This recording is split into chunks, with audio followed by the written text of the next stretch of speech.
In this movie, I'll show you how to automatically trace an image inside Illustrator, and we'll also see the significant impact of resolution on the quality of the final traced artwork.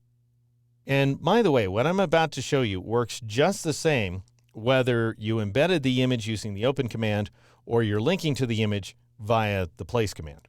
So that part doesn't matter. I'll go ahead and click on the image with the black arrow tool in order to select it. And for the sake of demonstration here, I'm going to go up to the Edit menu and choose the Copy command because I want to have a copy of the image to come back to in just a moment. I'll go up to the Control panel and notice this button right there, Image Trace. All you have to do is click on it. It really is that simple where tracing line art is concerned. In my case, however, I end up getting this alert message. It says, tracing may proceed slowly with this large image file. Would you like to continue? Now, why is it calling it a large image file? It doesn't look that big on screen, and we're seeing the document at 116%. At least on my screen, it's probably at a higher zoom ratio on your screen. So it really isn't all that large. Well, here's the deal. Notice the resolution value up here in the control panel. We're seeing that this is a grayscale image, by the way. It doesn't contain any color. And the PPI, pixels per inch, is 600. That's a 600 pixel per inch image. That is a very high resolution file. We need those pixels. Now, you don't necessarily need 600 pixels per inch, but you do want 300 pixels per inch or better to get a good trace, especially when you're working with line art. And I'll show you the difference in just a moment. Then it offers this helpful advice, which, by the way, is very bad advice, and I'll demonstrate that. But it says to reduce the image size, rasterize to a lower resolution using essentially the rasterize command under the object menu. Well, this is a little bit misleading. Rasterize means convert to pixels. This image is already made of pixels, so by definition, it is a raster file, so we don't need to rasterize it. What you can do using the rasterize command under the object menu is reduce the resolution, so essentially re-rasterize the file. What you might want to do is say don't show again, because you never want to do this. However, I'm just going to click OK in order to trace the file. Now you can see we get a lot of progress bars, so it does take a little bit of time to trace that image, but goodness, we get good results. We've got a little bit of noise, and I'll show you how to address that shortly, but the quality is just great.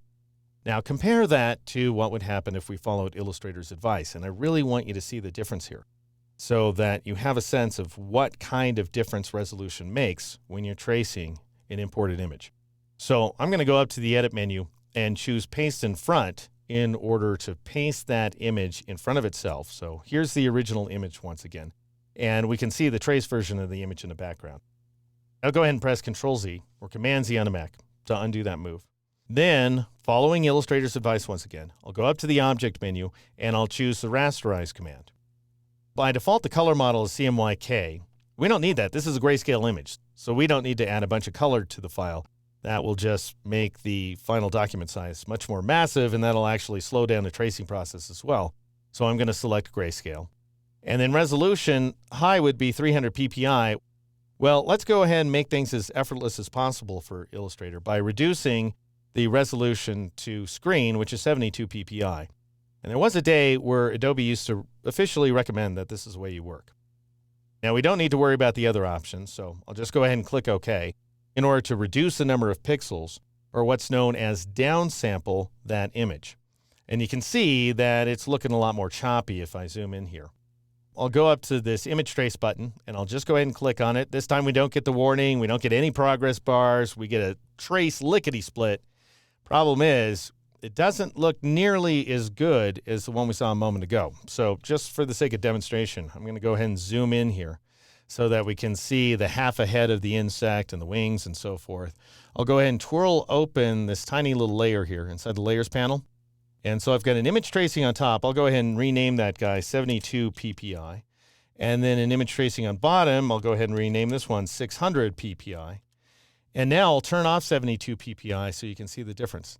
This one, the 600 ppi tracing, has so much detail associated with it. Yes, it has some noise, but it doesn't look like a tracing at all. It has all this wonderful natural detail that's essentially maintaining sort of the organic nature of my line drawing. So it looks like an actual line drawing. The advantage is I'm going to be able to scale it and do all kinds of stuff to it, as we'll see in future movies. Whereas if I go ahead and turn on the 72 PPI version, this looks like some old school tracing from the late 80s, early 1990s. And this stuff is just giveaway. When people see this anymore, I think, they automatically recognize it as being badly traced vector art. And it also, by the way, doesn't reflect well on you because it shows that you machine traced your artwork, which isn't really very accurate because you created, presumably, this original illustration, so you worked really hard on this line drawing. You just brought it into Illustrator to do a good job of the vector trace. So what it comes down to is Illustrator's vector tracing function is awesome. This new image trace function in Illustrator CS6, fantastic feature. However, it will always give you better results when you work with high-resolution images, meaning 300 pixels per inch or better.